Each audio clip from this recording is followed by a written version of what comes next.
معمر بن خلود امام رضا علیہ السلام سے روایت نقل کرتا ہے کہ حضرت نے فرمایا کہ بنی اسرائیل میں ایک شخص نے خواب میں دیکھا کہ اس کے پاس کوئی شخص آیا اور اس نے کہا کہ تیری عمر میں آدھی زندگی آرام و سکون اور خوشی میں گزرے گی اور آدھی زندگی پریشانی اور تنگ دستی میں گزرے گی، اب تیری مرضی ہے، جس کو چاہے پہلے انتخاب کر لے۔ اس شخص نے کہا کہ میری شریک حیات ہے، پہلے اس سے مشورہ کر لوں۔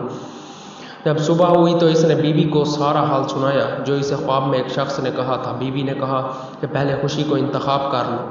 جب اس نے یہ کام کیا اور دنیا اس کی طرف آئی تو جب اسے کوئی نعمت ملتی تو اس کی زوجہ اس سے کہتی کہ تمہارا فلاں ہمسایہ ضرورت مند اور محتاج ہے، اس کے ساتھ احسان کرو، یا کہتی کہ تمہارا فلاں رشتہ دار ضرورت مند ہے، اس کی مدد کرو۔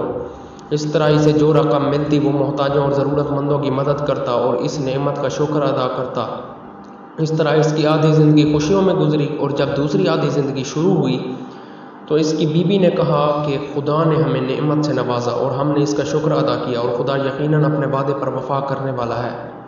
یہی احسان غریبوں اور ضرورت مندوں کی مدد کرنا سبب بنا کہ اس کی دوسری آدھی زندگی بھی خوشیوں میں گزری۔